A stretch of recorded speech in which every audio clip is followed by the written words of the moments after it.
दुनिया अब तीसरे विश्व युद्ध की भनक सुन रही है। ताबड़तोड़ हमले, आसमान में उड़ती मिसाइलें, लोगों की चीख पुकार के बीच सायरन की आवाजों और बम के धमाकों की गूंज से पूरी दुनिया हिल गई है।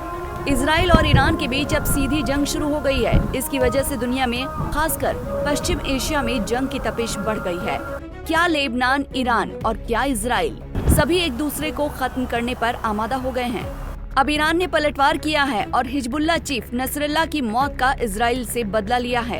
ईरान ने मंगलवार रात को इजराइल पर रॉकेट मिसाइल से अटैक कर तेल अवीव के आसमान को धुआं कर दिया। ईरान ने इजराइल पर करीब 200 बैलिस्टिक हाइपरसोनिक मिसाइलों की बरसात कर दी।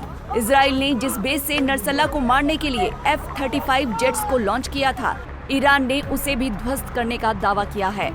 ईरान ने इजराइल पर अब तक का सबसे बड़ा हमला किया है। ईरानी हमले के बाद इजराइल ने भी बदला लेने की कसम खाई है। इजराइल के विदेश मंत्रालय ने कहा कि ईरानी हमलों में एक व्यक्ति की मौत हुई है।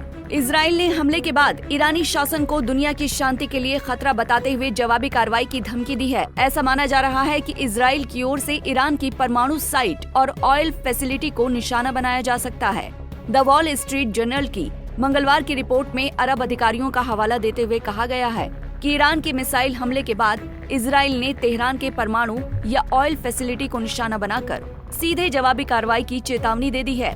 इजरायली अधिकारियों ने कथित तौर पर इस बात पर जोर दिया कि हमले का जवाब देगा, भले ही हमले में ज्यादा नुकसान न हुआ हो। इजराइल की प्रतिक्रिया ये संकेत देती है कि ईरान की न्यूक्लियर साइट उसका निशाना हो सकती है।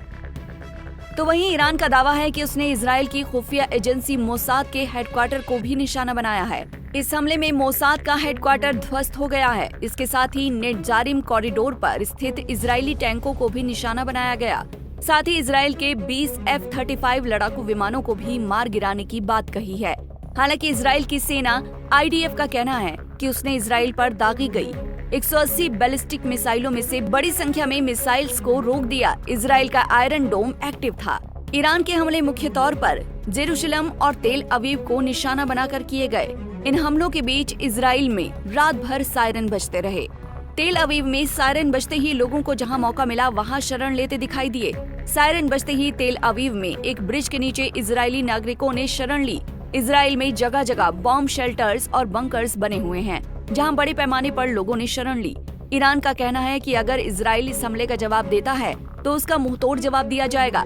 इस बीच ईरान ने बुधवार तक कई फ्लाइट्स रद्द कर दी हैं। इन सब के बीच अमेरिकी राष्ट्रपति बाइडेन ने इजराइल में मौजूद अमेरिकी सेनाओं को यहूदी राष्ट्र की सुरक्षा के तुरंत आदेश दिए, जिसके बाद अमेरिकी सेनाओं ने कई ईरानी मिसाइलों को हवा में ही मार गिराया। पेंटागन प्रवक्ता ने बताया कि अमेरिकी नेवी विध्वंसकों ने इजराइल की ओर दागी गई कई मिसाइलों को मार गिराया। इजराइल पर ईरान के हमले के बाद अमेरिकी रक्षा मंत्रालय ने कहा कि ईरान ने इजराइल पर जितनी भी मिसाइलें दागी थी, उनमें से ज्यादातर को इंटरसेप्ट कर दिया गया। इस वजह से जमीनी स्तर पर इस हमले से अधिक नुकसान नहीं हुआ। अमेरिकी विदेश मंत्री एंटनी ब्लिंकन का कहना है कि अमेरिका और उसके सहयोगी देशों ने ईरान के इस हमले को नाकाम कर दिया है। ब्रिटेन के प्रधानमंत्री सर कीर स्टारमर ने भी ईरान हमले की निंदा की है। उन्होंने मंगलवार को ही इजरायली प्रधानमंत्री बेंजामिन नेतन्याहू को फोन कर मदद का आश्वासन दिया है। The Iranian regime has launched over 200 ballistic missiles at civilian targets in Israel. It's too soon to assess the impact fully, but I utterly condemn this attempt by the Iranian regime to harm innocent Israelis, to escalate this incredibly dangerous situation and push the region ever closer to the brink. It cannot be tolerated. We stand with Israel and we recognize her right to self-defense in the face of this aggression. Iran must stop these attacks, together with its proxies like Hezbollah.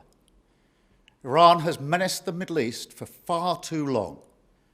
Chaos and destruction brought not just to Israel, but to the people they live amongst in Lebanon and beyond.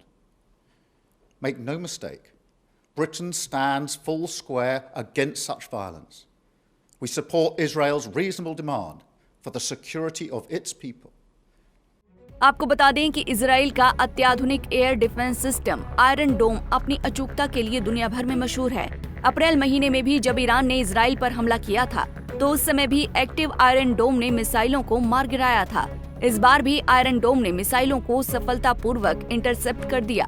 इन सब के बीच ये जानना जरूरी है कि आखिर ये युद्ध इतने बड़े स्तर पर कैसे भड़का।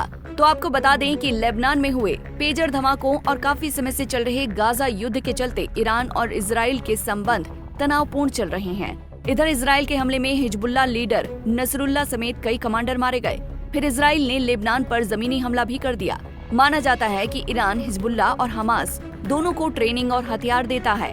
ईरान ने कहा है कि अगर अब इजराइल हमला करता है तो वो जवाब देगा। वहीं इजराइल का कहना है कि वो वक्त आने पर ईरान को सबक सिखाएंगे। Bureau report, Punjab Kesari TV. हमसे जुड़े रहने के लिए हमारे YouTube चैनल को सब्सक्राइब करें और नई वीडियो की नोटिफिकेशन के लिए बेल आइकॉन को दबाएं।